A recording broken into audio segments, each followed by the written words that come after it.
Hello, everyone, once again, and welcome to the second part of our final three-part trilogy here in International Organization.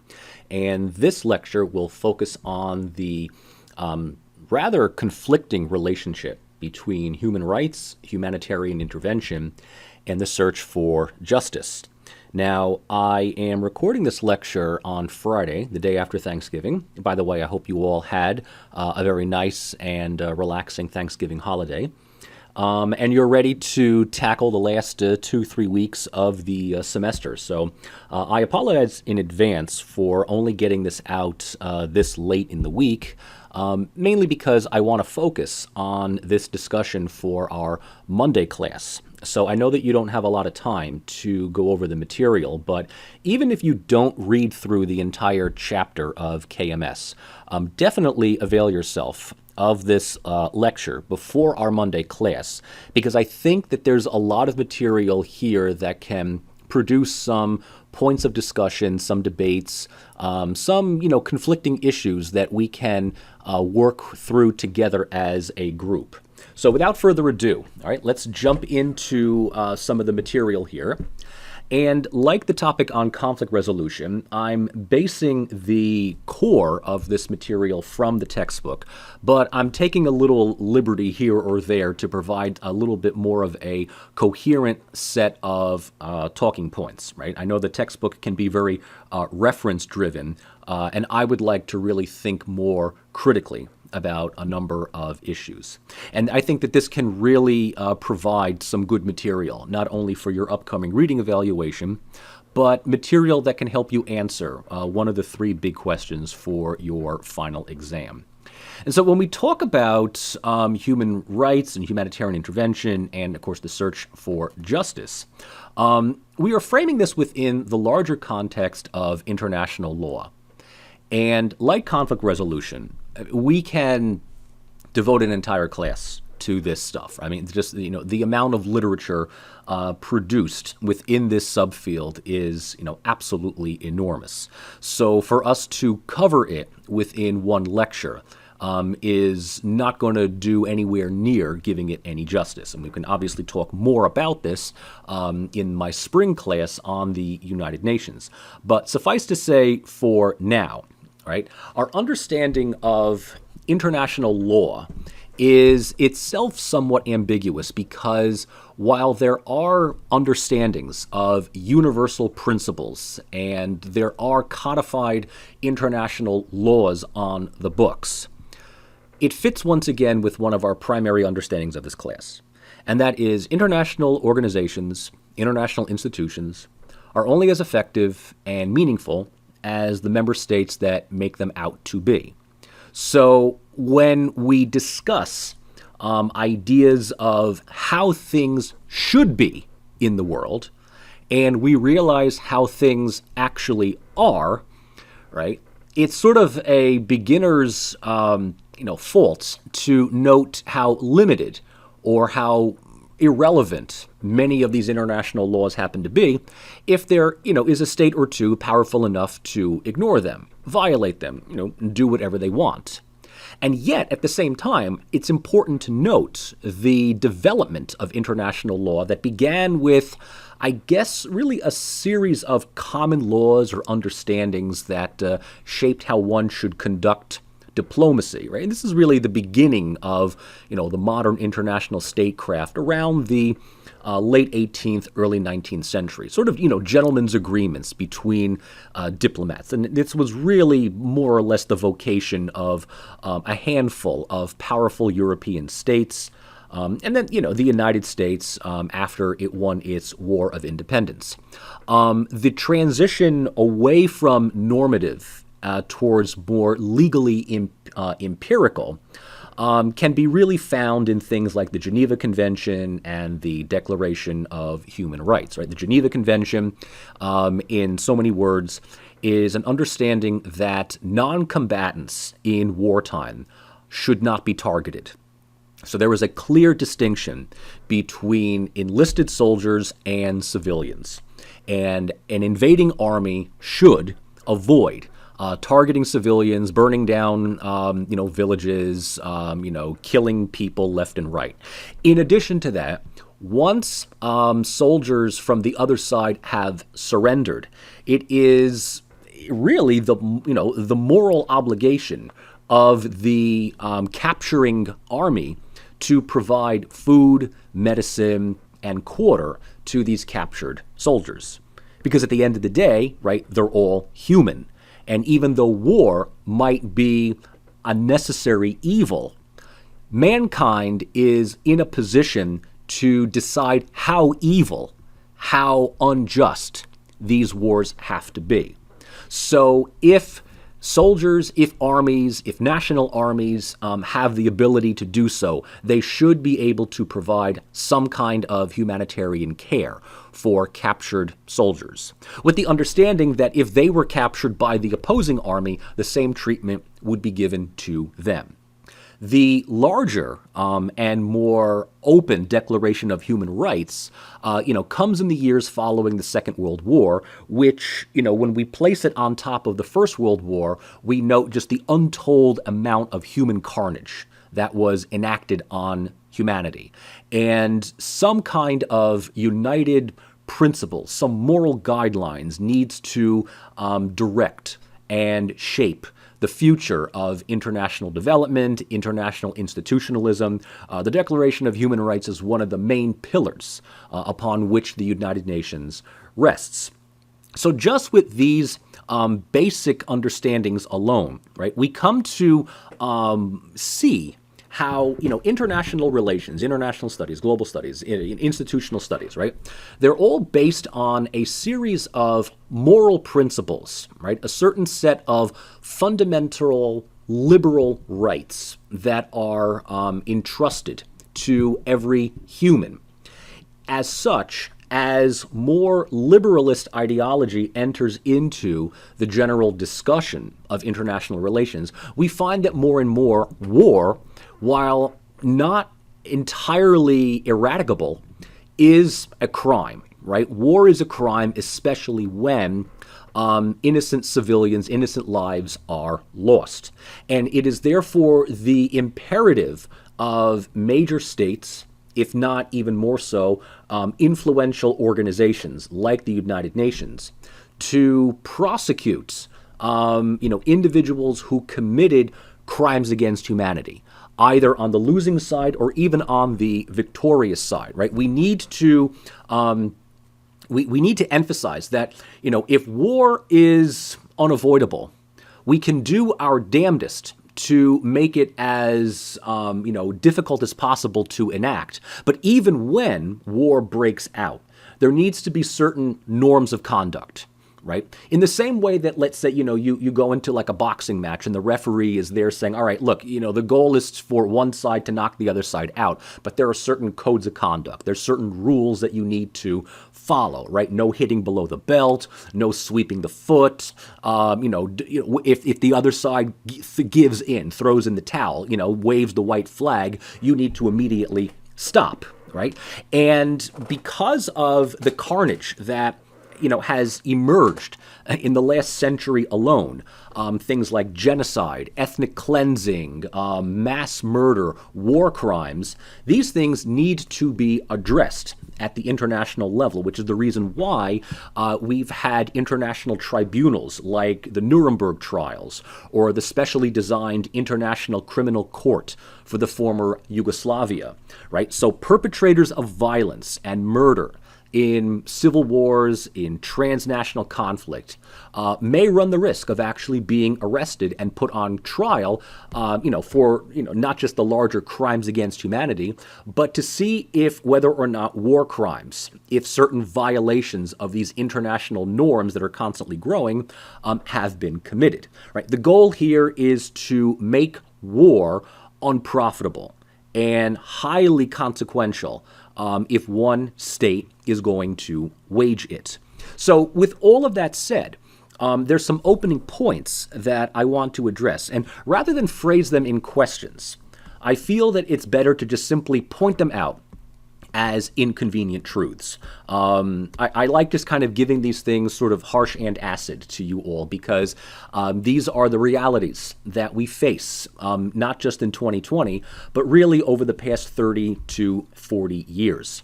The first is that in the enormous literature on and the debates surrounding human rights and humanitarian intervention, there has been, and I'm pretty certain there will be, a clear difference between legality and morality.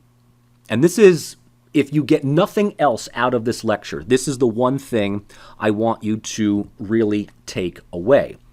Because what is legal, what is on the books today, may not necessarily address what is moral, right? And even worse, what might be moral, what might be subjective, normative, what a state or a group or an organization should do to address some crime, some evil, some malefiction, may not necessarily be legal to accomplish. And here is where things get really, really frustrating, because much of the literature pushing for advocating human rights, pushing for humanitarian intervention, oftentimes comes from a moralistic standpoint. More often than not, the proponents of this may not know what is feasibly legal. And usually, whatever is legal, whatever has been defined, like beforehand, the Geneva Convention or the Universal Declaration of Human Rights, these things almost always come after a mass atrocity has been committed. So the Universal Declaration of Human Rights comes after the Holocaust, right? Comes after the Second World War. So oftentimes what is legal comes a little too late for what was a moral imperative, but just was never enacted on. And that's why international approaches to human rights violations have greatly expanded in the past 30 years alone, right? When I say 30 years, I'm really talking about around 1990. It's not that human rights violations didn't happen beforehand, right? I mean, World War I, World War II, Armenian genocide, you name it. But it is only within the last 30 years, it is only within the 30 years following the collapse of the bipolar Cold War system, the onset of the age of globalization, the pervasiveness of the interconnectivity between states, that organizations like the United Nations and others have now been sort of given the responsibility to address all of these problems that might have existed beforehand, but have now become front and center in international relations. So what is today, in the era of 24/7 news, constant internet updates, we know what is happening around the world. We know about ethnic cleansing in Artsakh. We know about mass murder of the Rohingya Muslims in Myanmar. We know about the human rights violations being committed against the Uyghurs in China. Okay, we know about this. We see it on CNN. We see it in our news feed. We have the ability of thinking we can and should do something about it.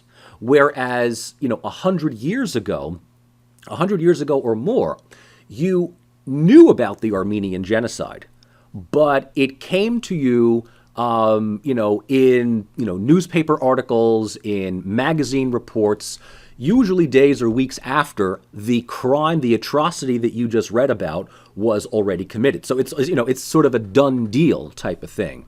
And even though there was an international outcry against the Turkish mass slaughter of Armenians, and to an extended degree the Greeks and the Syriacs of Asia Minor, there was very little institutional organization that could be done about it, right? In the olden days, if you knew about something like this that was happening, you got together a big army, you invaded the state, you knocked out the government in hopes of reaching the people. But even with the outbreak of the First World War, states did not go to war simply to prevent a group of people being slaughtered. It was just one of those horrible realities that exist in the world today, and the only way to prevent these things was through the establishment of international institutions like the League of Nations and then the United Nations. What we have today is the institutional wherewithal to, not only address problems like that, but if we can't invade the country that is perpetuating the crime, we can enact a number of other sanctions, punishments, and other elements, against said country. And here is where, varieties and ideas are, in no short limit, but which is the one that actually works? What's the one that actually succeeds in mitigating the violence and stopping the killing? Another big issue, and one that makes a controversial subject even more complicated, is that the pursuit of human rights and humanitarian issues are oftentimes dogged by criticisms of bias, leverage, and a term that began as early as the Nuremberg tribunals, victor's justice. Right? Victor's justice. The people that are put on trial for crimes against humanity are usually the ones that lost the war. The people that committed crimes against humanity but won the war never have to worry about having their own being thrown in the docket. So, for instance, when the Nuremberg trials took place in 1946, the Germans, the Nazi officers that were accused, they didn't necessarily have an issue with being put on trial, although some just basically said, look, just shoot us and call it a day. We don't need to go through this circus. But the one thing that they found that was more than hypocritical was that the Soviet Union was one of the participating countries on the judicial side, in which it was widely known that the Soviet Union committed war crimes and mass atrocities of its own. But the normative answer to that is, well, yeah, but the Soviet Union won the war. And so if you win a war, right, you never face the hangman. If you lose the conflict, well, all of the judicial consequences get thrown at you, which leaves one to unfortunately conclude that humanitarian intervention is more selective than universal, right? And we've talked about this already in class, but it's worth bringing up again. The moral imperative to intervene in Bosnia or to stop the counterinsurgency violence in Kosovo, might be acceptable, of course, but it becomes a bit problematic when countries like the United States and the UK are pushing for intervention in Bosnia and Kosovo while overwhelmingly turning a blind eye and a deaf ear to the genocide in Rwanda, an actual genocide, and ignoring the problems of Somalia for so long, right? So why do we intervene, in the name of humanitarian intervention in some areas while ignoring them, completely in others? So if, there's no answer to that except this is just the world that it is, then justice is highly lopsided, depending on international support.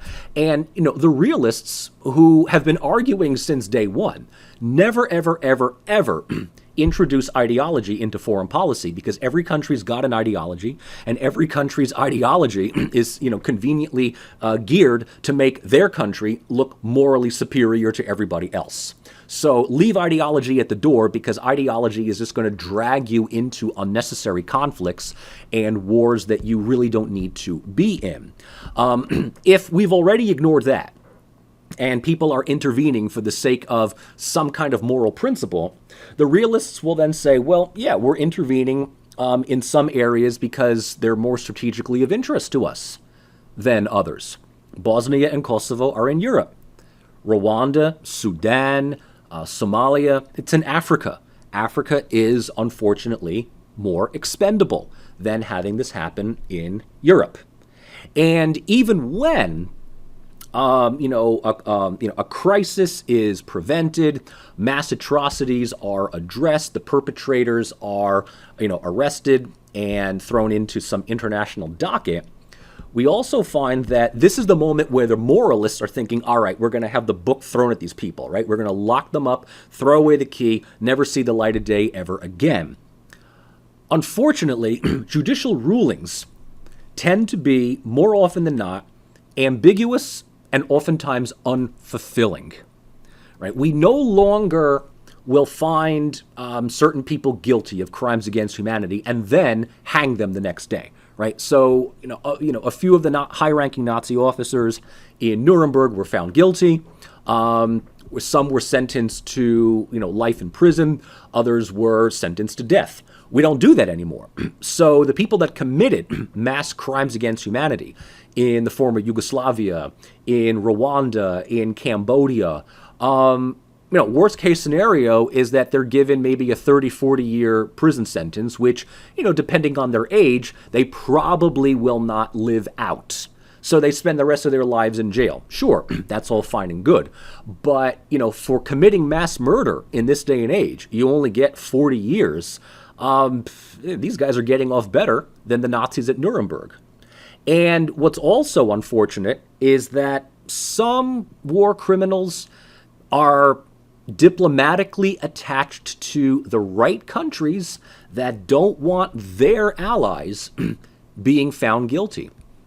So even though there is evidence of certain people committing acts of violence, ordering actions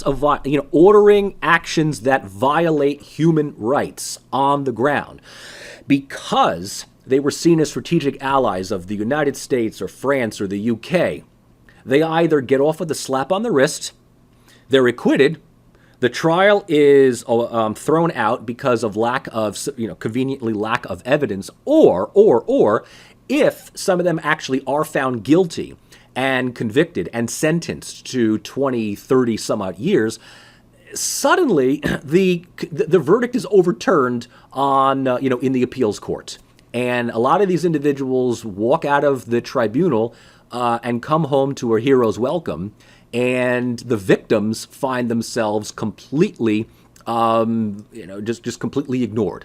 No justice has been served. So when we discuss issues of human rights in international studies, we find that there's a lot of talk. There's a lot of debate. There's a lot of what should be, but the empirical evidence is a bit more lacking than providing anything so definitive. All right, so when we talk then about the promotion of human rights, okay, this of course is more than just simply a collection of lofty ideals and principles. Promoting human rights challenges, notes the challenges in translating norms and rhetoric into legally binding action. This is where, right, the morality and the legality oftentimes butt heads here. First of all, what constitutes a violation of human rights? Do we have to see something along the lines of mass murder and ethnic cleansing? Do we just simply see one country institutionally working to, deny a minority group the right to speak their own language, or better yet, receive formal documents in their own language? So for instance, if I'm just thinking of something just off the top of my head right now. If, let's say, in Turkey today, in present day Turkey, official documents are only issued in Turkish and not in Kurdish, is that a violation of human rights? Or is that just an unfortunate byproduct of an authoritarian bureaucratic system? Also, when we think about what violations are being committed here, whose rights are taken into account? A community's or a state's? When a community is oftentimes complaining about their lack of human rights, their lack of self-determination. They don't have enough autonomy. They don't have enough voting power. They should have a country of their own, right? Let's bring in parastates into all of this, right? The Albanians of Kosovo could say, our human rights are being violated because we're forced to be in a country, Serbia, that we don't want to be in. So therefore, our human rights are being violated. You need to address that. Serbia, on the other hand, can say, well, wait a minute. Look, we've given them autonomy. They're allowed to basically communicate in their own language. Half of them, even more than half of them, don't even know Serbian, and we're totally okay with that. If you allow Kosovo Albanians to declare self-determination, isn't that a violation of our human rights? What about the Serbs that live in Kosovo? What about the sovereignty of Serbia? Right? So it's not as clean cut as we would like to think. Now, usually when people talk about human rights, it's, we visualize sort of a two-part conflict in which one group has all the advantage and is just constantly punking the other side, right? It's Nazis and Jews, poor Jews, horrible Nazis. In many of the intrastate issues today, specifically civil wars, whether it's Yugoslavia or Azerbaijan, Armenia, Iraq, there's perpetrators of violence and crimes on all sides. So who do you sympathize with? Do you flip a coin? Do you cater to the better lobbyists? Or do you just go with your own personal interest? If you're the outside power and you decide to intervene for the greater good, but you enter on one person's side over the other, are you not also playing a little bit of power politics? Right? And that, of course, leads us to once again revisit, the question that we asked beforehand. Why are human rights apparently defended in some cases, but ignored in others? Right? What justifies intervention? Right? What justifies intervention? What justifies one country using their resources and arguing that there is a moral imperative to intervene around the world for the sake of someone else? And, if I can add, if an aggrieved group is complaining that they don't have access to certain natural resources, right? The group is not so much being oppressed, but they just don't have access to certain bodies of water, certain rivers, certain mining deposits. They're being prevented from, chopping down a forest to use for fuel or whatever it is. Do we put human rights above environmental rights?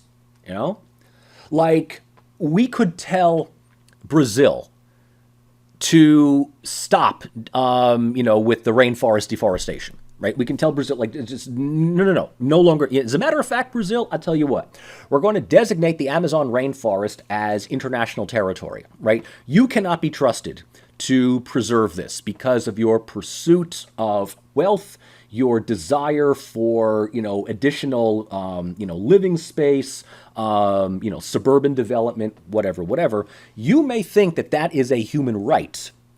But the problem is that the deforestation of the Amazon rainforest is not only is a violation of environmental rights, but if we, tip a certain, if we tip the balance to a degree where the rainforests can no longer sustain itself, then all of a sudden a larger group of humans begin to suffer, right? Climate change, severe weather, that is a violation of human rights.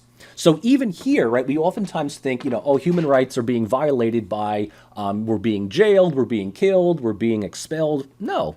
Human rights are also, I deserve to, exploit whatever's in the land.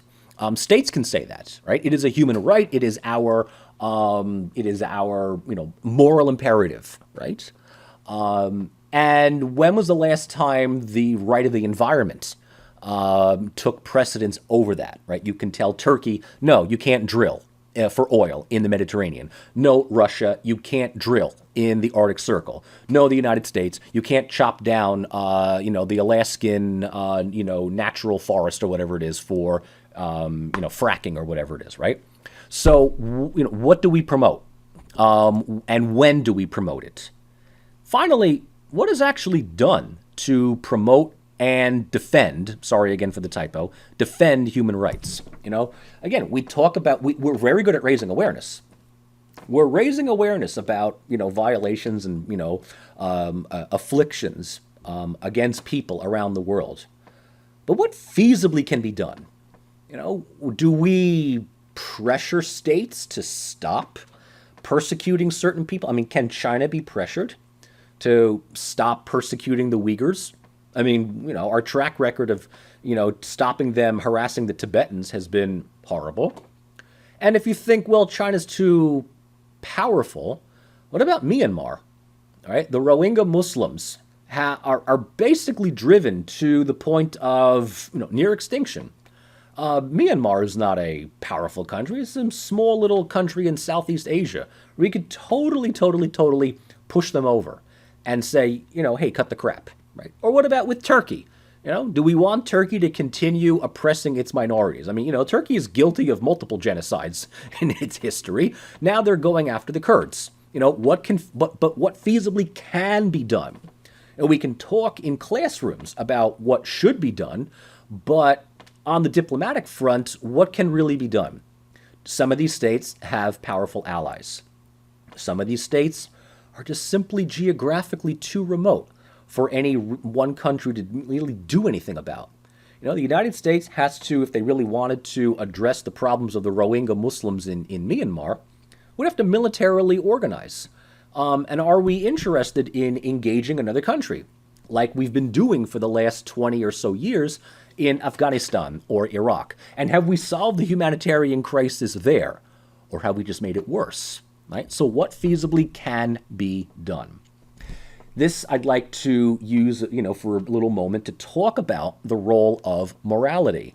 Because when we ask what feasibly can be done, depending upon your theoretical proclivity, your answer is going to differ. If you're a realist, your answer is going to be, you can't really do anything about it. The world is shit, always has been, always will be. Best to just, take care of your own internal borders. And, maybe a few areas here or there that are part of your national interests. But, Sudan, out of your area. Rwanda, these things can't happen, is whatever, shit happens. This is just how the world is.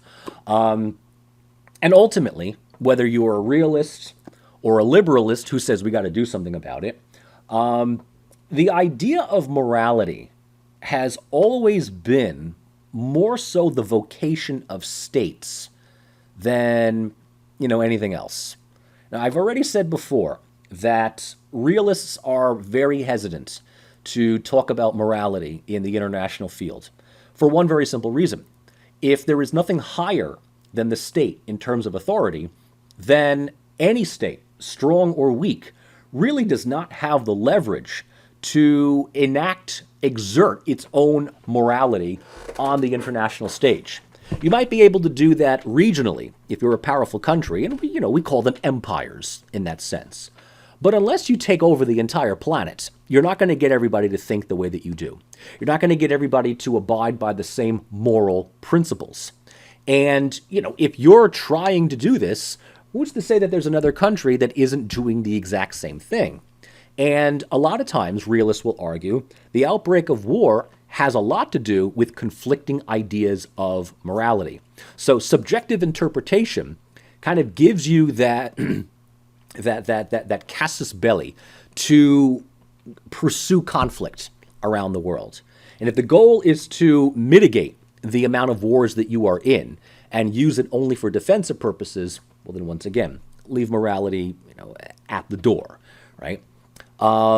Because even if you do succeed and you start enacting some kind of justice, the people on the other side are not going to see this as, we're now being, we're now facing our moral reckoning. No, right? It is seen as victor's justice. You capture the king, you behead him. You capture the generals, you shoot them.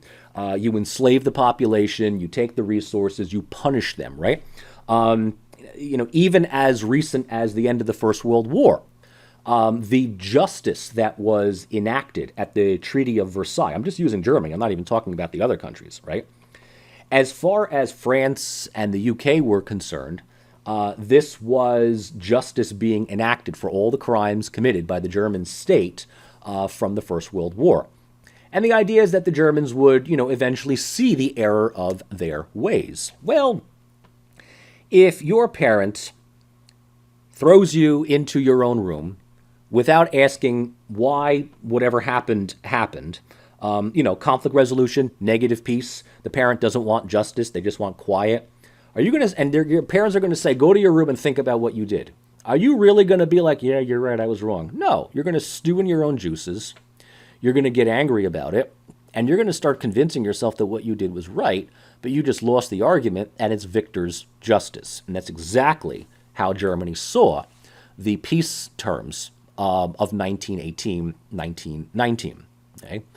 And, the dangers of trying to induce states to abide by certain moral principles may actually risk overall stability. So unless the country is, sort of unconditionally guilty in doing something, right? We're not talking about Germany World War I. We're talking Germany World War II, where it was pretty clear, right, that Germany surrenders lock, stock, and barrel, and they throw themselves at the mercy of the Allied powers.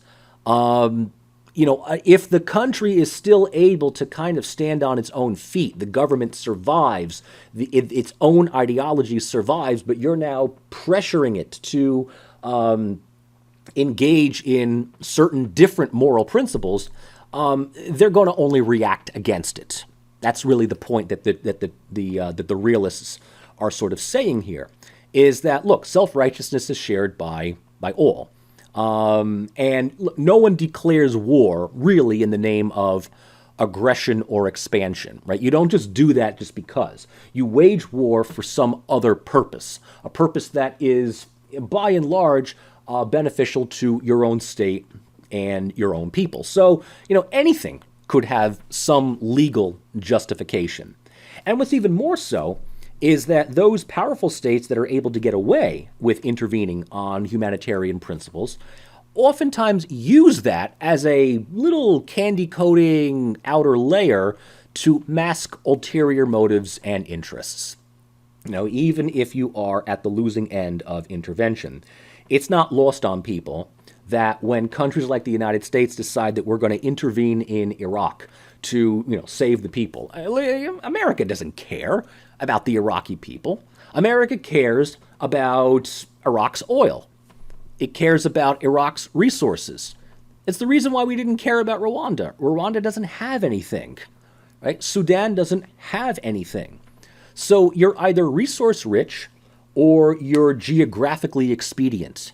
So, for those that have problems with morality, their response is really, stop gaslighting me. Stop lying to me. Be honest. Just say you want to intervene because you've got reasons to do so.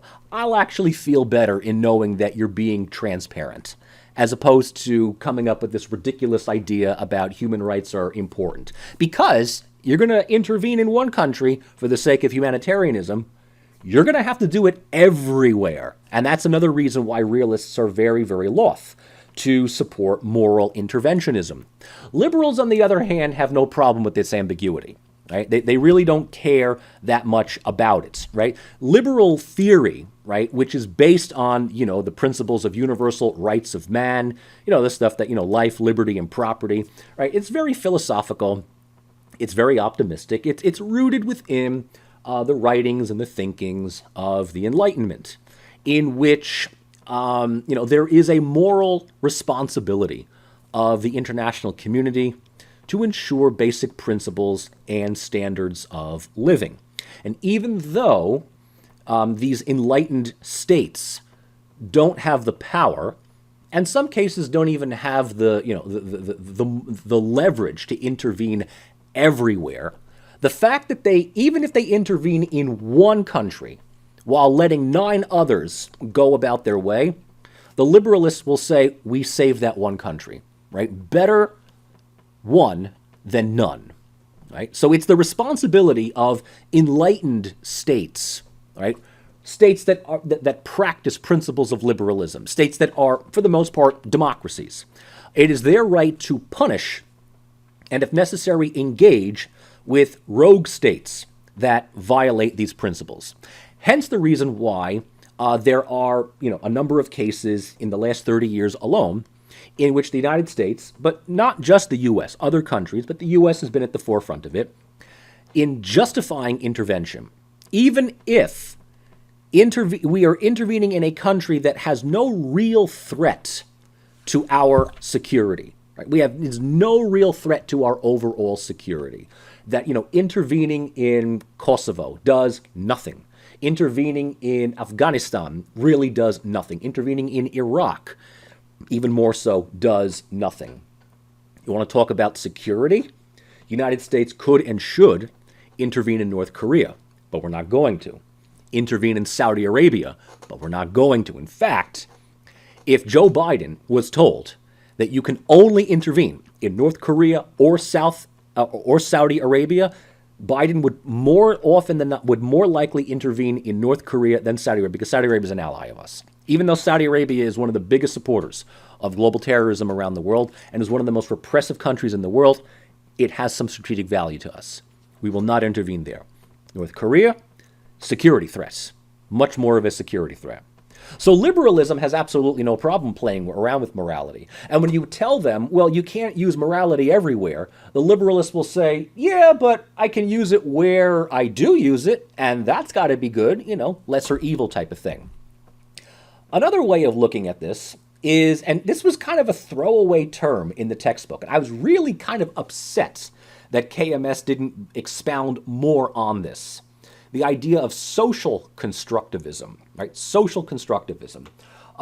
As you know, right, within the major IR theories, realism, liberalism, constructivism, Marxism, constructivism is, it's one of my favorites, but it's probably also one of the best ways of looking at the dynamics of international relations, right?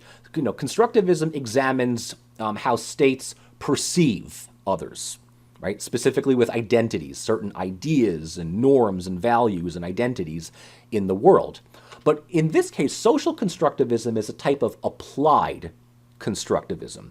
So rather than just simply one state looking at another state and saying friendly, antagonistic, terrorist, democratic, fascist, what have you, that social constructivism is when a state or an organization tries to promote a certain set of principles, a certain set of ideas and norms for the world.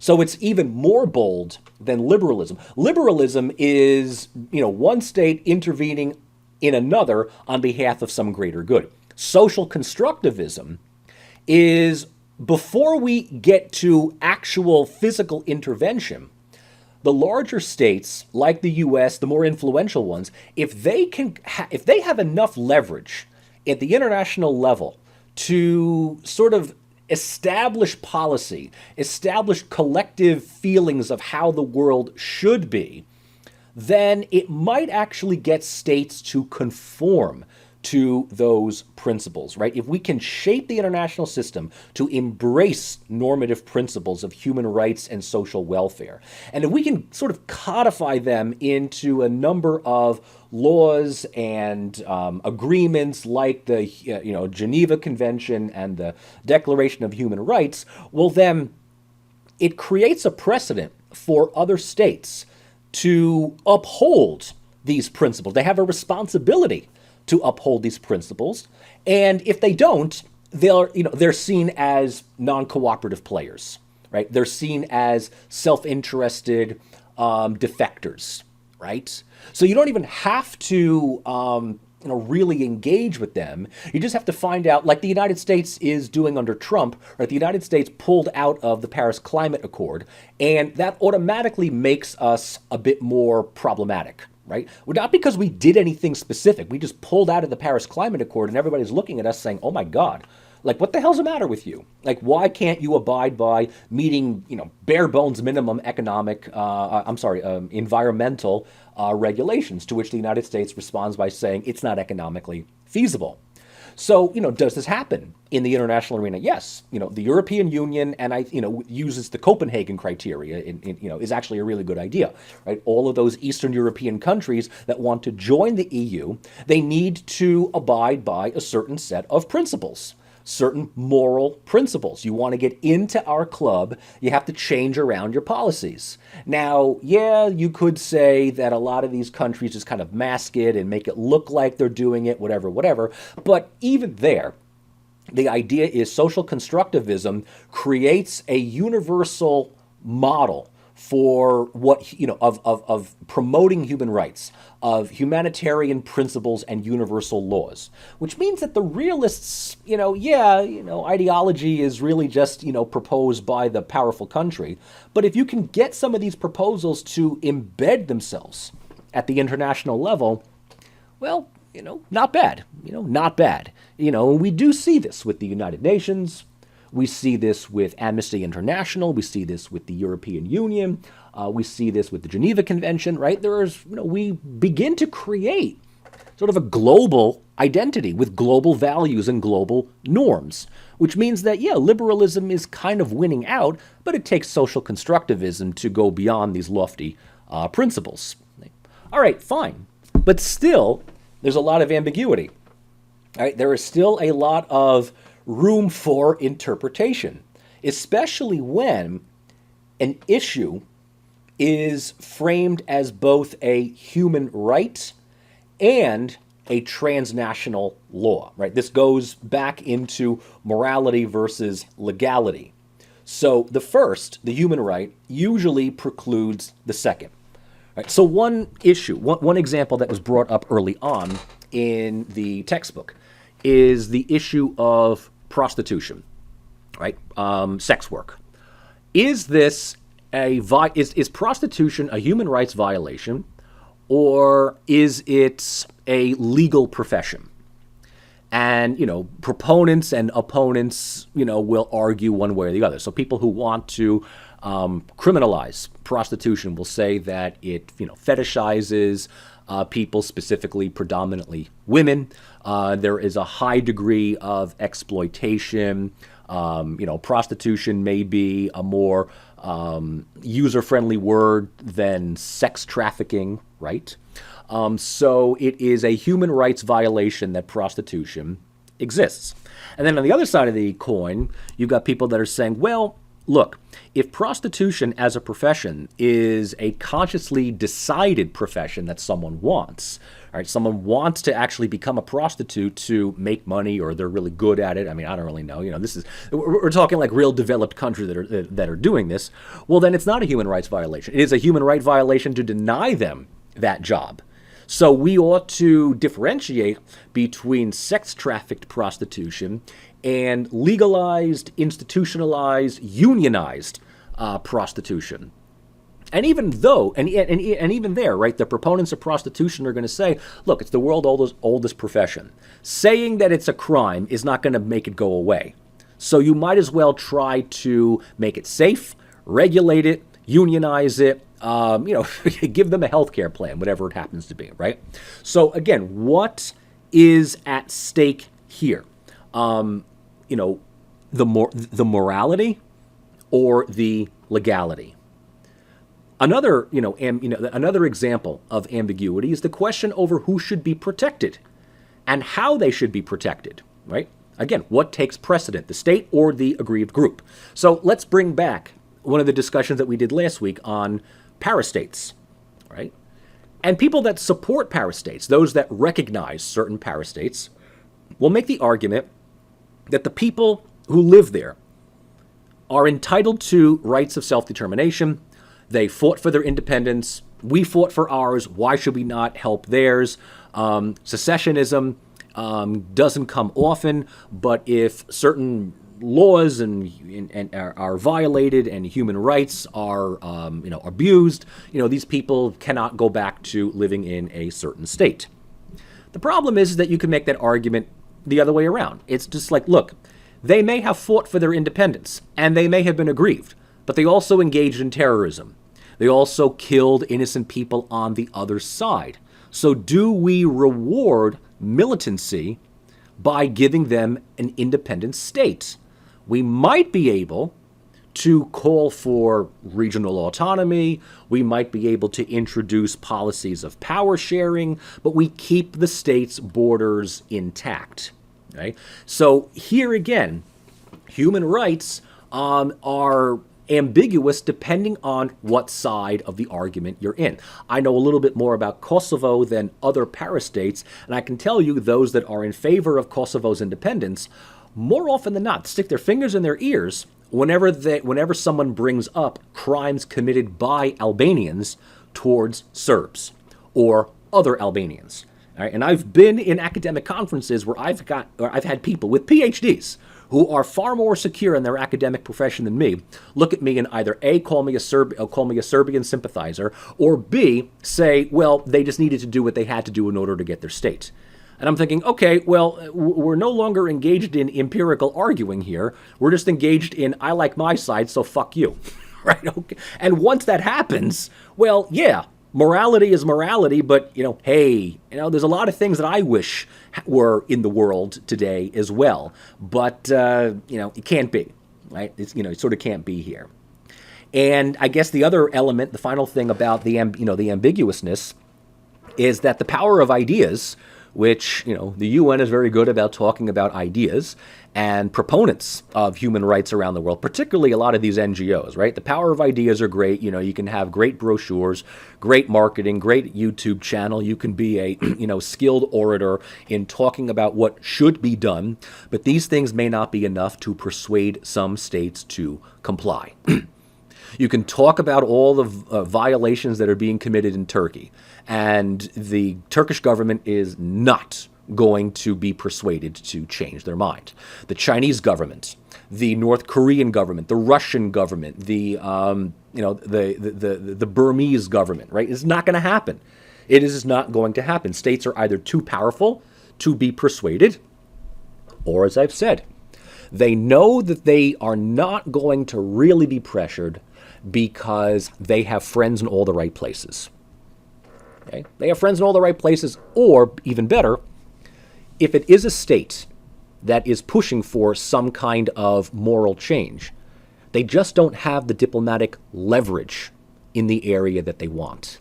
So, for instance, France has been surprisingly engaged and invested in the future of the Armenian community of Artsakh, right? This little, war between Armenia and Azerbaijan.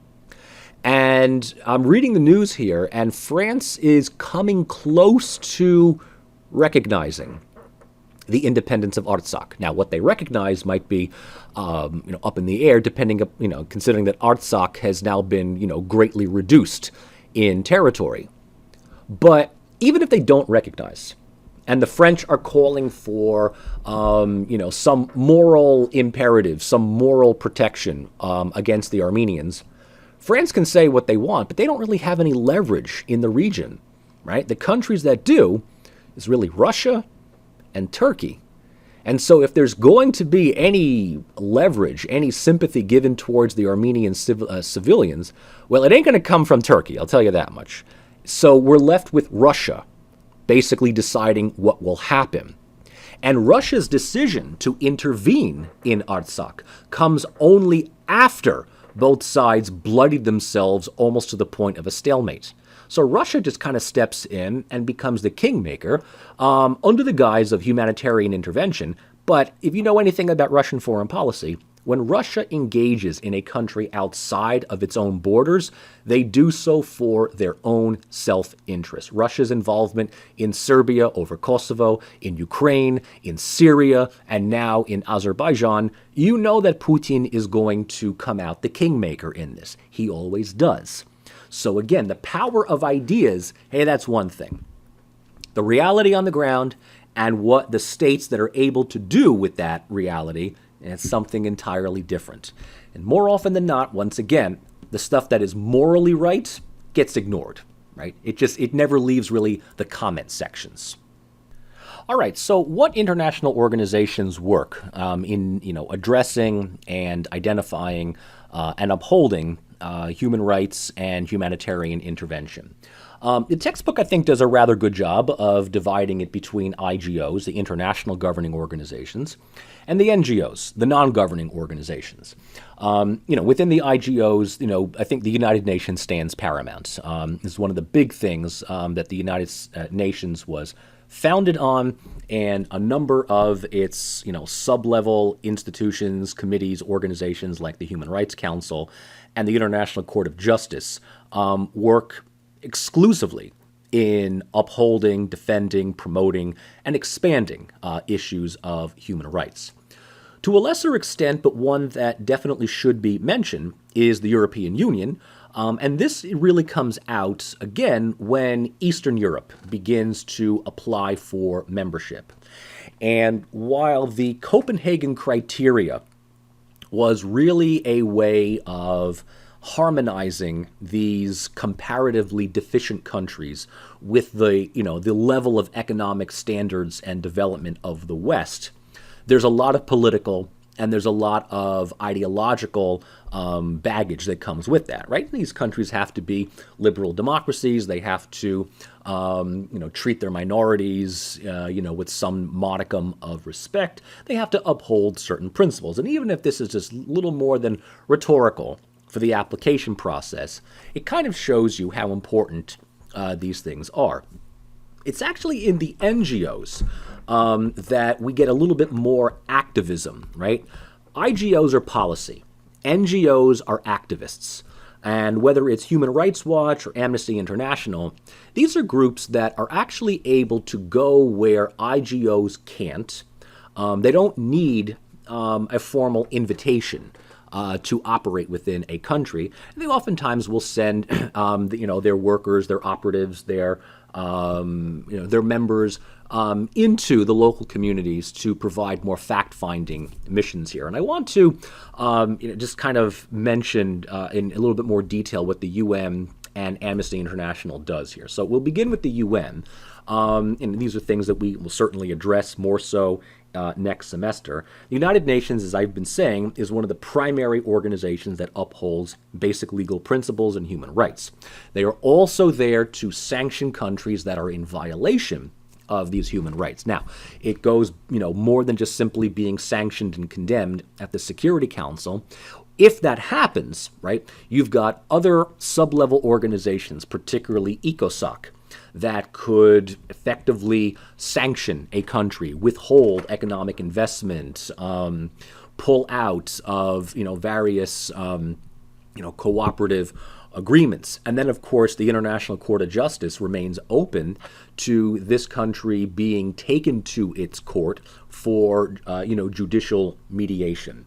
The UN also, I think, does a rather good job of working with and incentivizing the European Union in, giving them the guidelines, the ideological building blocks for, providing the model for the Copenhagen criteria for these various countries. But again, this is really policy, and it's more of a top-down set of engagement.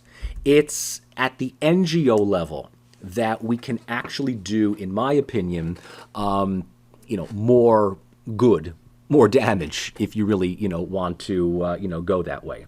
And I choose Amnesty International over Human Rights Watch because I think Amnesty International is even much more activist.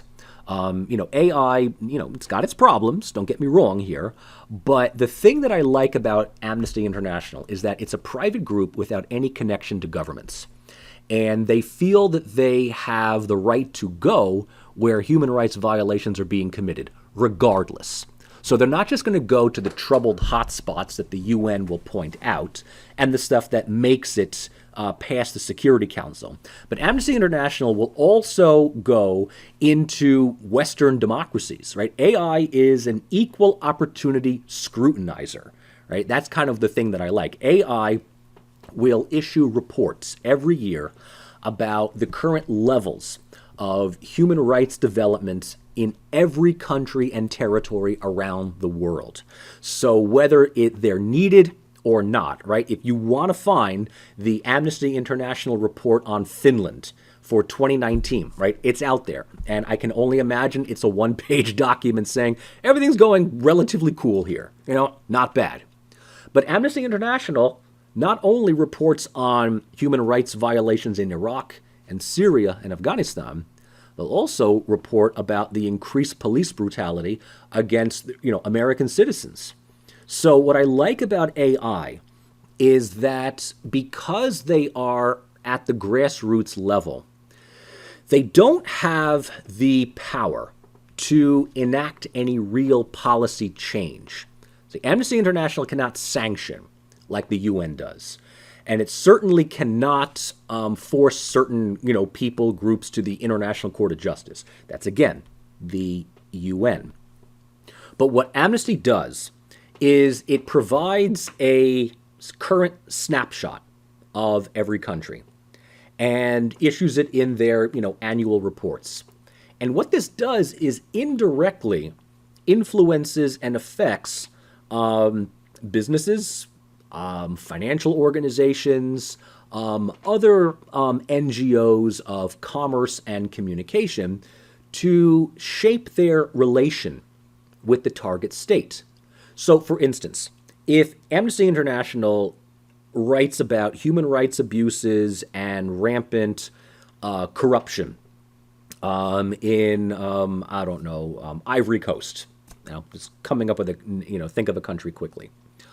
That actually can go against Ivory Coast's effort at trying to get some form of international aid, some economic investment, something else, right? Because it characterizes the country as volatile, as unstable, and as a place where certain companies don't want to put their money if they don't want to be associated with something bad. Again, companies need to keep their own reputation up. And it's much better for their own website and their own marketing promotions to say that they invest and they work with countries that, are ethical towards the environment, that not only treat women equally, but also empower them. It's good for business. No, it's good for it's much better for for a company to just invest more in Sweden or Portugal than Somalia or Burma, right? Especially now, right, when we know that there are human rights violations happening in Myanmar, Burma, right? It's the two names for the same country. We know that we can't do anything about it. But if some business or whatever wants to invest in Myanmar, but it ends up empowering and enriching the government, then it's like, yeah, well, this company makes money off of, or indirectly, the misery of an entire ethnic group. So you're just like, no, I'm not going to buy from them, right? I'm not going to buy from them. I'm not going to give them my money because they engage in unethical principles. So that's how Amnesty International works, right? They more so kind of work in that social constructivist manner. Yes, they will highlight crimes, they will highlight grievances, and they will make that publicly available to everyone. But they make it beyond the diplomatic level so it becomes a publicly accessible piece of information. That will determine what other NGOs, what non-official organizations do in whether to work with a country or another. And so it's kind of pays to be, given good marks by Amnesty International because that is good promotion. That's good marketing for your own country. All right, what other, issues, do we have to consider when human rights principles are taken into account? Last lecture, we talked about conflict resolution and justice for war crimes. One thing that comes out of this is deciding whether or not genocide took place, right? And I put genocide in quotes because that's a fatal definition, that is a fatal designation to be given towards a country or a group, right? Committing genocide is worse than committing mass murder as a war crime. And, international law and human rights are, constantly beset by proponents trying to say whether something that happened was genocide or not. Another element that we've been talking about is the status and empowerment of minority communities and their ability to practice whatever cultural attributes are assigned to them. Can they not only speak in their own language, but can they write and learn in their own language? Can they practice their religion? What local self-competencies do they have? Are they given, let's say, local autonomy? Are they given local decision-making? Do they have the ability of maybe line item vetoing or amending national policy to make it fit more so with their interests, right? These are all things that decide whether human rights are being taken into account or being potentially violated. And of course, if it's not, then we talk about the issue of self-determination and collective freedoms, right? Is every group entitled to, their own state? Do we, is it justifiable to allow one group to serve as a minority in one country, even though that minority's home country is right next door? Maybe we should just redraw the borders and have everybody within, one state here or there. And then finally, another issue is the moral right for external intervention in internal matters, which again goes back to a question that I asked in the beginning of this lecture. Can the world allow evil to exist and act unopposed? And this takes me back, actually, to one of the very first days that I was teaching within academia. This is, I was still a TA back at Rutgers. So we're talking here the fall semester of 2001. Now, think about what's about to happen here. We begin in September of 2001, a week and a half before 9/11. And, I'm giving my little introductory talk in Intro to Comparative Politics about, the way that the world is. And one of the things that I was talking about was kind of the primacy of state borders. And I had kind of, mentioned that, as long as crimes against humanity are happening inside states as opposed to across states, the need for intervention is not as great. And it might suck, right? Especially when, and I mentioned Afghanistan, like a student had raised his hand and said, why aren't we intervening in Afghanistan? Now, mind you, this is before 9/11, like a week before 9/11. And we knew about the Taliban. We knew about the Buddhist statues that were being blown up. We knew about the excruciatingly horrible treatment that women and minorities were being subjected to by this extremist Islamic movement. And, my response was, because there's nothing that we can do about it. As long as it's within someone's borders, you can't just simply say, hey, what you're doing is wrong, we're going to intervene. There's nothing stopping the U.S. from doing it, but it is a violation of Afghanistan's sovereignty. You can't really do anything about that. The conversation kind of moved on and class ended. And then the following week, 9/11 happened. And we didn't have class that day or the day after. So the next time that my class got together, very same student raised his hand and said, now are we going to do something with Afghanistan? And I go, yeah, we're probably going to do it now, right?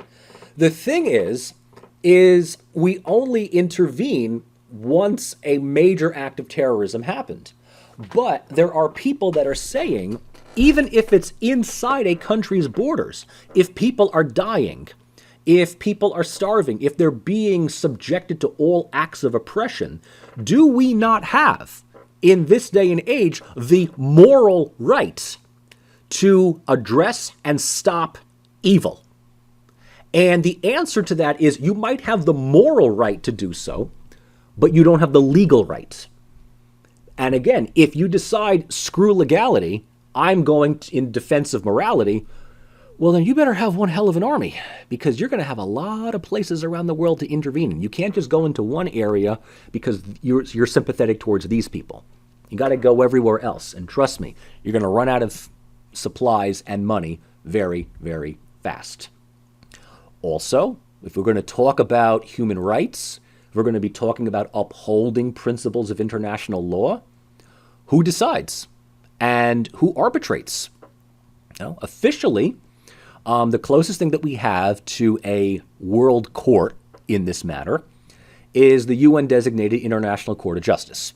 Right? But as we've already talked about a couple of weeks ago when we were doing the UN, the ICJ is really not much of a binding ruling body. The ICJ is really an advisory panel.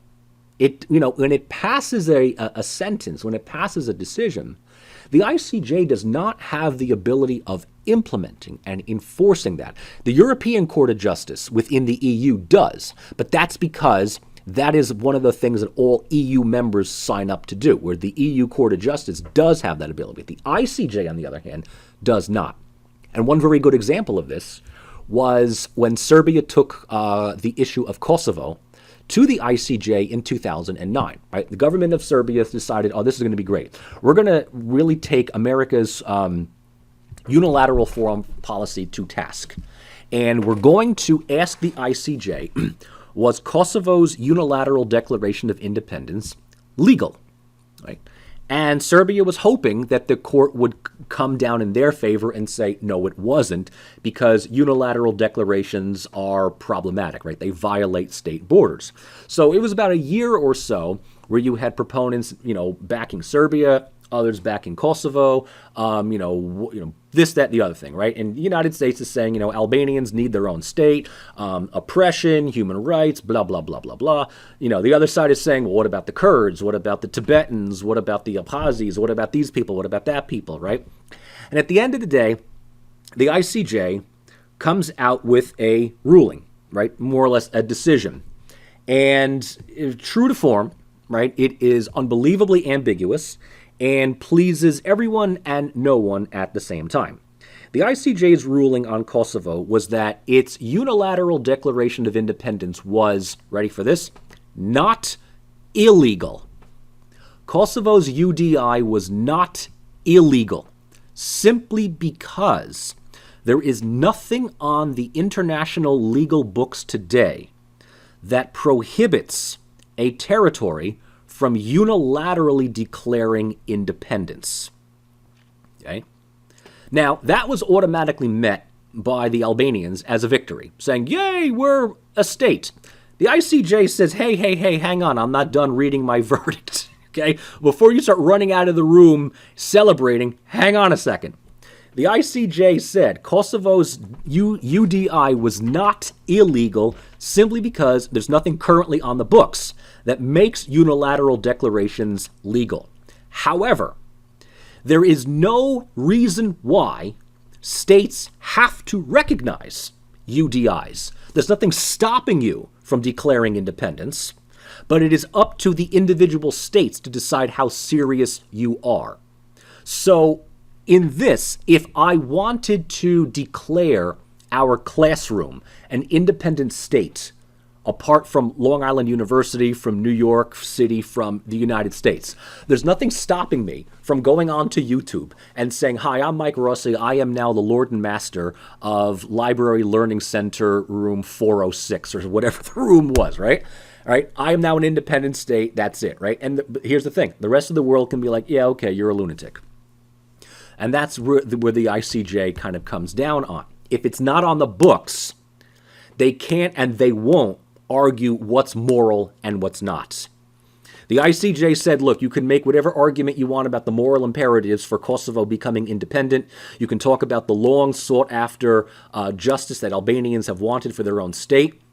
But that means if we go down that route, we're going to have to be looking at every other Tom, Dick, and Harry secessionist movement. So I'm going to skip morality and I'm going to go to legality. And there's nothing inherently illegal about this action. That's the question. But is Kosovo legally independent? The answer was that's up for individual states. So for those states that already did recognize, go right ahead. But for those states that didn't, and it was hoped that the states would in this ruling, where they were told, keep doing what you're doing. If you don't recognize because you don't want to, no one is going to pressure you to do so. So who decides? Who arbitrates? Oftentimes the decisions end up not really pleasing one side or the other, right? Even though when we have earlier precedents, like the Nuremberg trials, which was really the first institutionalized tribunal to hear cases about crimes against humanity, right? You can make the moral purpose that, yes, what the Nazis did was horrible. There were numerous violations of previous agreements, right? Violations of the Geneva Convention. We hadn't come up with the Universal Declaration of Human Rights. We're going to write that stuff now. There was no such thing as genocide, the concept of genocide, even though these things had happened beforehand, right? It was not really on the books. The idea is that Nuremberg is going to be used really as a template for future conflicts, which is why the International Criminal Tribunal for the former Yugoslavia, the ICTY, it's a tribunal. It still exists today. They're still hearing, a number of cases from people who had participated in Yugoslavia's disintegration. There's Serbs and there's Bosnian Muslims and there's Croats. There's now a separate subsidiary tribunal specifically for Kosovo Albanians, which is met by widespread opposition among Albanians in Kosovo, saying these people are freedom fighters, they're national heroes, and others are saying, yeah, but they still harvested human organs. They still slaughtered entire villages of Serbs. They still killed children. So, a crime is a crime type of thing, right? The thing with the ICTY, though, is that while justice is being meted out, there is a very clear case of bias in which there is a higher abundance of defendants who are Serbian who will be found guilty, as opposed to Croats and Bosnians up until recently, who really it's a 50-50, sometimes even a greater chance that they'll be either acquitted or there will not be enough evidence to prosecute them. Now, the official statement of the ICTY is that they are just abiding by legal principles. They are, following the law. You look a little further and you find that two states that are overwhelmingly funding the ICTY. They're funding its continued operation. They're funding the salaries of judges. Comes from the United States and Saudi Arabia. So the U.S. and the Saudis are very much invested in deciding who gets guilty and who gets innocent. The Saudis heavily invested in sending terrorists and militants into Bosnia. The United States, during that time, decided to come down on one side over the other. It was a civil war. You could imagine that they flipped a coin, but they decided they were going to help the Croats and the Bosnians against the Serbs.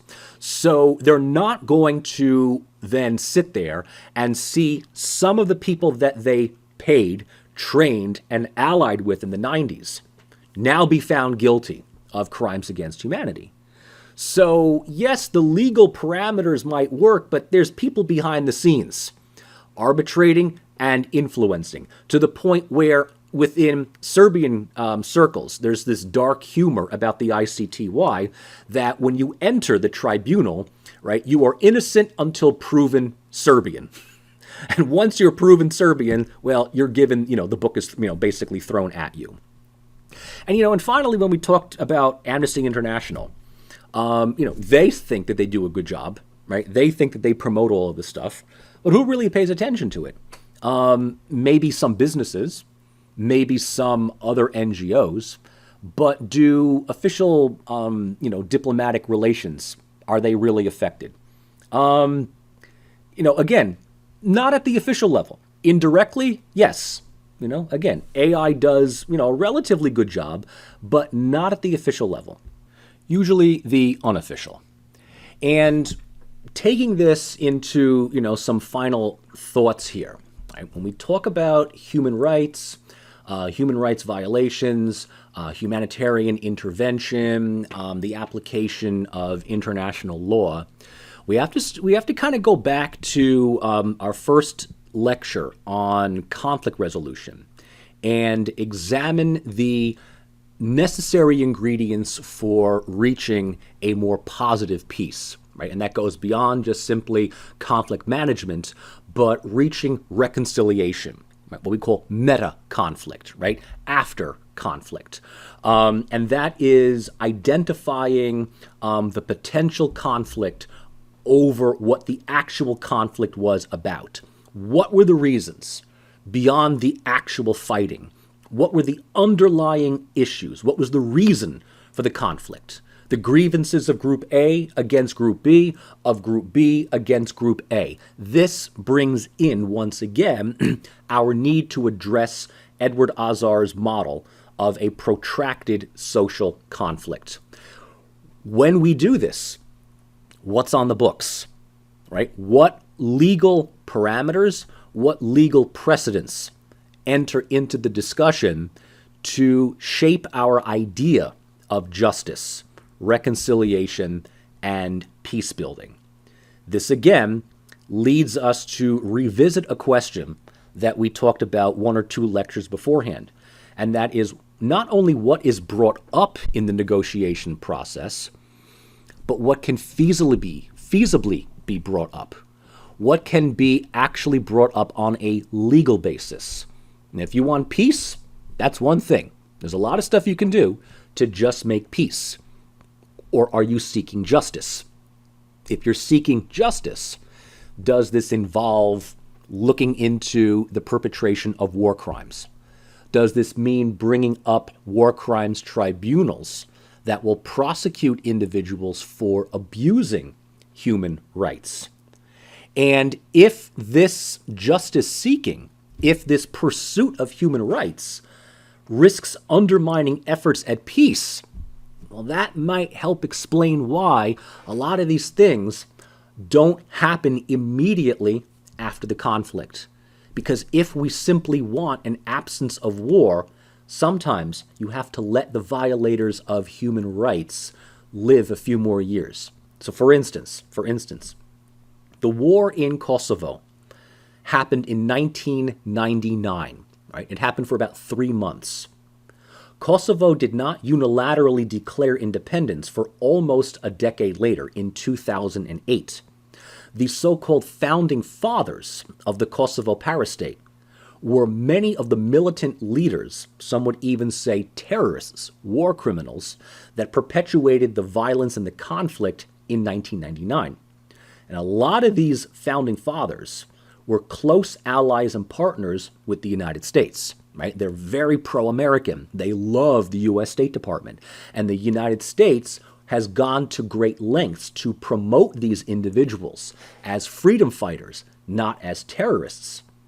It only happened about 2 years after Kosovo's independence in 2010, where an independent research body discovered, actually not so much discovered, but just kind of unearthed again what was buried, a number of damning war crimes allegations that Kosovo Albanian separatists had committed, not just against Serbs, but against other Albanians.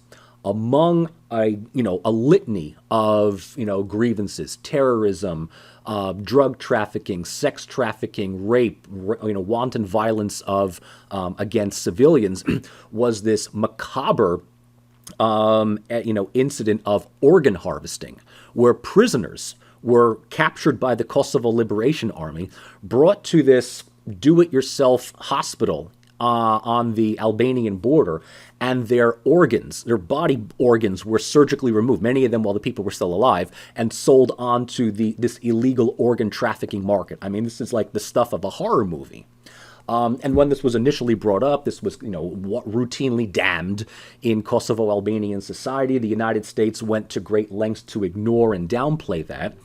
But 10 years later, here we are in 2020, and the efforts at constructing a number of cases against individuals, many of whom are now leading members of Kosovo's parastate society, are now getting subpoenas to go to a war crimes tribunal in The Hague that works under the ICTY solely and exclusively for Kosovo Albanians. Now, this has taken place basically 20 years after the conflict. So even if these people are found guilty and they are, sent to jail, whatever it is, that's not going to really have much to do to change Kosovo's status, which has been a parastate, right, for more than 10 years. But the question of, is it feasible to bring that up now, 20 years later, may be placed within the context of, if we brought this up back then, we would never get the Albanians to a ceasefire, and we would never get them to agree to the conditions of a shared power-sharing situation in Kosovo with the Serbs. They would have rejected this outright. They would have gone back to fighting. They would have threatened greater violence and other stuff. And does the United States now turn on the very people that it intervened in order to help? It's very messy. It's very complicated, and at the end of the day, it ends up becoming very, very anticlimactic. So, when we relate human rights and reconciliation together, once again, what is legal versus what is moral? What should happen versus what might happen? What about the uses and abuses of war crimes tribunals? I've been mentioning this already throughout the lecture. Do we prosecute individuals? Do we prosecute regimes? Do we prosecute states, our entire states, guilty of engaging in joint criminal enterprises? This is why the ICTY, as I've been saying, has produced, in my opinion, more problems than benefits. It hasn't really done much to create a lasting peace. It has just entrenched opposing narratives and contested identities. So, for instance, a big war crimes, individual, Ratko Mladic, was captured finally years after the tribunal was instated, was sentenced to basically life in prison. And it was basically known. I mean, this is kind of like putting, Hermann Goering on trial, right? He was one of the reasons why the whole ICTY was founded in the first place, because they wanted to put him on trial, sort of expose all of his crimes and his orders. And yeah, that was, no big surprise there. But and he was a Serb. The Ratko Mladic equivalents on the Croatian side, Ante Gotovina, and the Ratko Mladic equivalent Nasser Oric on the Bosnian Muslim side, okay, both of them engaged in horrible war crimes. In fact, Nasser Oric was one of those people that actually did a lot of the killing himself, as opposed to just simply ordering it to be done. Both of them acquitted multiple times. Both of them live openly and freely in Croatia and Bosnia, respectively. Both of them seen as national heroes by their countries. And the victim and the Serb victims that were part of both of their activities feel that justice has not only not been served, but has just been routinely abused. So how much reconciliation really comes out of an attempt at defending and upholding human rights? Human rights for whom, right? Especially in civil wars, right? Is there justice for victims of ethnic cleansing? Especially when even the Bosnian Muslims that were victims of Ratko Mladic, right? Do they feel that his imprisonment for 40 years or whatever is really going to, does that do anything, right? A lot of times they want him strung up and shot, right? They want some kind of like physical punishment, bring out the guillotines, bring out the electric chair, right? What justice is there for victims of ethnic cleansing? What about the victims of the organ harvesting racket among Kosovo Albanians? We're now talking 20 years from now, when certain individuals were brought to trial beforehand about this in Albanian circles. Witnesses conveniently ended up dead. And I mean, we're talking like good old-fashioned, putting mafia people on trial. When witnesses for certain people were rooted out and found dead, their families were harassed, suddenly these people walk out of the tribunal because there's no evidence against them, because guess what? The evidence was shot in the back of the head, right? How about this one? What constitutes genocide? This is a big topic today, because there are a lot of groups that want to prosecute certain crimes against humanity with what we call the G word, genocide. Now, historically speaking, There's three unarguable examples of genocide: the Armenian genocide, the Holocaust, and the Rwandan genocide. Right, 800,000 people killed in a span of a couple of days here. But here is where the ICTY and newer approaches at international legal arbitration gets a bit messy. Is it political to classify something as genocide today? So Ukraine's understanding of the Holodomor, the Great Famine of the 1930s. Ukraine has been trying to bring crimes of genocide against Russia for what was done in the 1930s. Is that genocide? Srebrenica, which is one scene, one war scene in the Yugoslav Civil War. It's the one that Mladic was implicated on. It's a town in Bosnia in which around 7,000 Bosnian Muslim men and boys were systematically killed. Some groups say that was an act of genocide. Those that oppose that say you cannot classify one act in a larger war as genocide, right? If genocide is if the definition of genocide is the attempt at systematically removing an entire group of people from a geographic landmass, almost to the point of driving them into extinction, then Srebrenica was not it, for two reasons. One, it was one area in which it happened. Bosnian Muslims existed elsewhere. Two, it was men and boys, which meant that the women and children were separated, put on buses, and allowed to leave. So while Srebrenica is unarguably mass murder and a war crime, does it count as genocide? Does the Nakba, what the Palestinians remember as the ethnic cleansing from their lands in the 1940s by the Israelis, is that genocide? Was the activities in Cambodia in the 1970s by the Khmer Rouge genocide?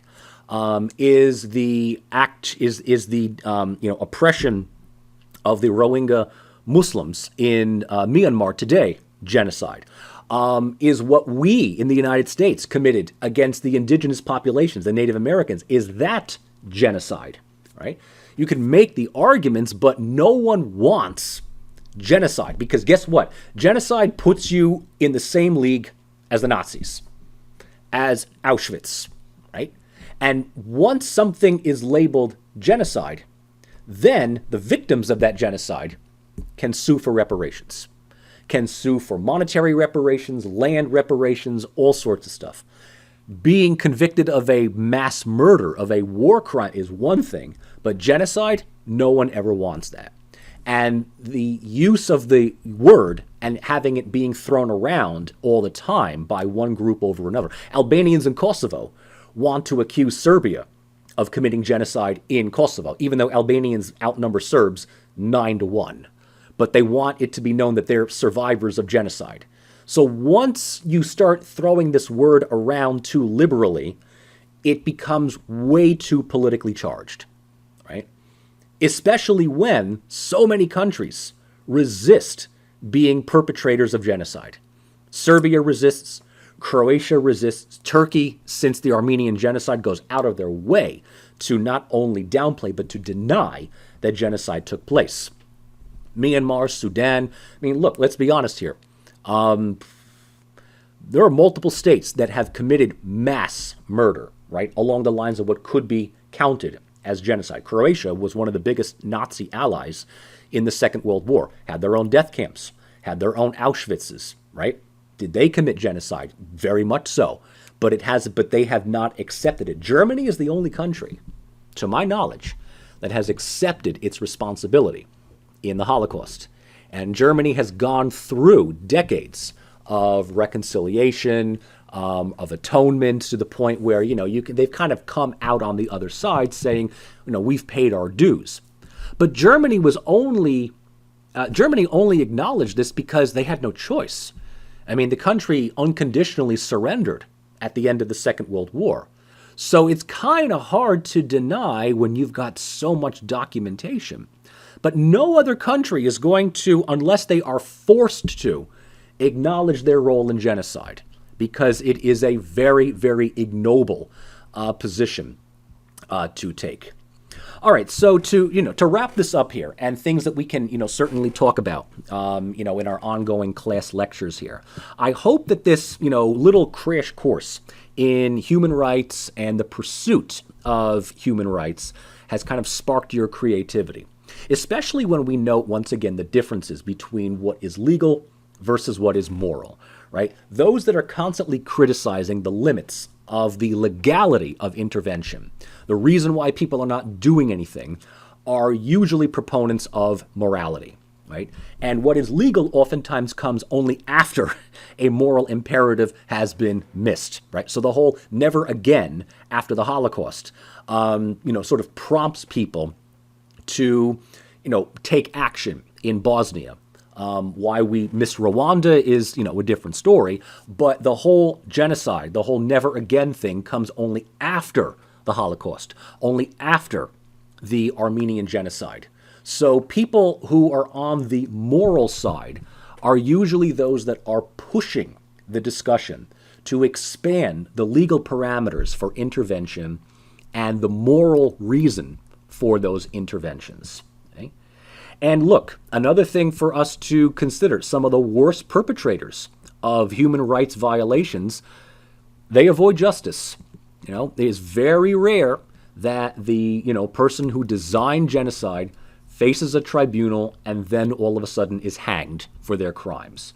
States that engage in some of the worst human rights violations that we've talked about and others avoid the hangman's noose because of diplomatic leverage, because of economic importance to other countries, and even more so, the dangers of additional implications. There are times when a state and a government produce some horrible things. You don't want to put them on trial because you're afraid of what they might say to the judge in saying who was working along with you on this, You can talk about the need to uphold human rights, and you can talk about the need to defend, perpetrators of evil. But if your own diplomacy, America, UK, France, and others, have, maybe not bloodied hands, but, dirty hands involved in that, you don't want to bring that stuff up. The reason why the United States tried very, very, very hard, and are still trying hard, to avoid these Albanian officials in Kosovo from being convicted of organ harvesting, because it stands to reason that if they were that close to the U.S., if they were that close to the Clinton administration, people in Washington knew about that. Some people, if they know that they're going down, they're going to try to take down as many people as possible to blunt the fall. Which leads us to our final question. Do proponent states of human rights violate human rights as well? All those people, that all those states, all those governments that want a more harmonious world, a more interdependent world. We need to prosecute all these evil people in developing countries around the world that use different alphabets and talk in funny accents. What about you guys? Has the United States committed war crimes? Has the UK? Have the French? Have the Belgians? Will Belgium ever be brought to justice for what it did in the Congo in the early 1900s? Will the United States ever be prosecuted for their laundry list of doings in Latin America throughout not just the Cold War, but through much of the 20th century? Will the United States ever be implicated for misleading the international community and invading Iraq? Will the United States ever have members of its own military be implicated and prosecuted for war crimes? Will the United States ever support such efforts? Or do they do what they do now and avoid any and all discussion about prosecuting any of their own? And this isn't just Donald Trump. This is Obama. This is George W. Bush. This is Reagan. This is Clinton. The United States has a very unapologetic track record of not working with the ICJ. And any attempt at prosecuting individuals, who engaged in crimes, whether it's in Afghanistan, in Iraq, or elsewhere, the United States is threatening to defund the ICJ. So will the United States ever atone for it? Well, one good example to help you get an answer is that in 1986, the state of Nicaragua took the United States to trial at the ICJ for America's support of the Contras, right? So the United States was involved in some type of militant organized effort at regime change. And the ruling in the ICJ came down on behalf of Nicaragua, and the U.S. was implicated, right? The U.S. was found guilty of engaging in, militant interventionism. What did the United States do? Simple. They just ignored it. They didn't care. The ICJ does not have any, way of getting the U.S. to do anything about it. And the United States has basically said, yeah, that's cute. Screw you. I'm the United States. So, if this happens more and more, right, when we talk about human rights, when we talk about intervention, when we talk about what is moral versus what is legal, I don't want to say that all of this is based on victor's justice, but it is selective diplomacy. It is largely targeted towards countries that lack the leverage and the clout to resist any of these pressures and norms, right? Serbia cannot do that, right? Nicaragua can't do that. Turkey won't be able to do that. Sudan, Rwanda, others. The United States can probably get away with it. Belgium, no one's ever bringing up what Belgium did, for God's sake. And that kind of leaves us with a little bittersweet feeling in the sense that, human rights issues are becoming more and more of a thing in international studies today. They are much more pursued. They're much more prominent. But yet at the end of the day, the states that commit some of the worst crimes are those with the military, diplomatic, and economic wherewithal to just ignore any pressures to atone for your past actions altogether. And I think this is actually a good place to stop because this is, something that I will bring up in lecture in our discussion on Monday. And, I'd like to get what some of your thoughts are, some of your opinions, before we move into our final section, and that is international issues addressing the environment, climate, and the effects that it has on human development and human migration. So anyway, thank you once again for listening. I know that this might have been a little bit longer than I had anticipated, but I hope that you will have listened and taken notes for our class on Monday, and I look forward to meeting with you all on Zoom this time around as we move into the final stages of this semester. So take care until then.